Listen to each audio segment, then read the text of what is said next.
يا خويا بوسبير وش يقولوا؟ بوسبير قال لك راهم رايحين ويلي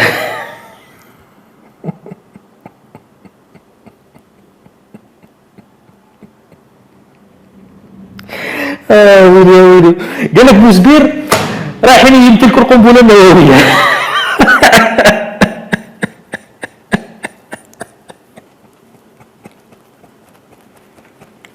ودي اسمحوا لي والله العظيم اسمحوا لي، قال لك بوسبير رايحين يكسبوا القنبله النوويه. وشكون اللي يعطي لهم القنبله النوويه؟ راح تعطيها لهم اسرائيل، الكيان الصهيوني. يا جدكم الحلوف، يا جدكم الحلوف، راهو عندكم مشكل تاع الغاز البوطه تاع الغاز مازال ما كسبتوهاش، ما عندكمش، رايحين تمتلكوا القنبله النوويه. القنبله النوويه يا مهبل، يا مهبل. الماء ما عندكمش، الماء ما عندكمش، الغاز ما عندكمش، يعني المفاعلات النوويه بواش راح تخدمها؟ وبعد اسامه يقول لك مصطفى بوني اللي طيح. بواش راح تسير المفاعل النووي؟ بواش راح تمشيه؟ والله العظيم تاكل الشوفلير وتخرج الطاقه ولا فهمونا، والله العظيم اسمحوا لي. ولكن يعني اذا كان المجنون يتكلم كما نقول لكم دائما، العاقل يسمع، العاقل يحلل. قال لك بوسبير راه جاه من الكيان الصهيوني وراح يدير القنبله النوويه، ورايحين يديروا بحوث نوويه. والله حق اقسم بالله العظيم الاستحمار بلغ مداه.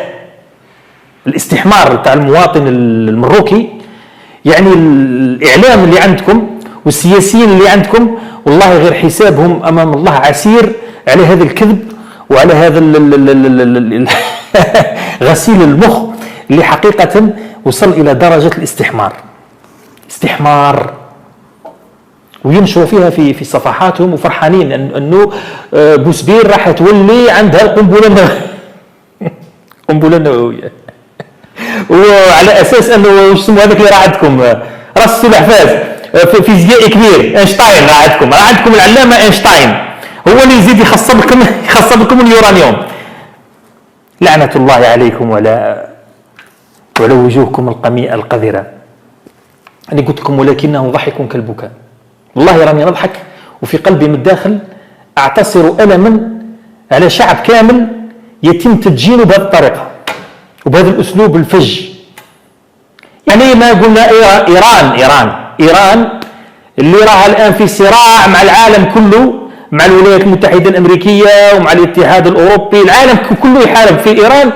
شاكين، كاين شك عندها سنوات وهي داخله في البحوث النوويه. زعما ايران كانت قادره تشريه ولا مش قادره؟ يا مهبل هذه مش بطاطا يا حمار، يا حمار، او مش بطاطا هذه تشريها من السوق تقول اعطيني 4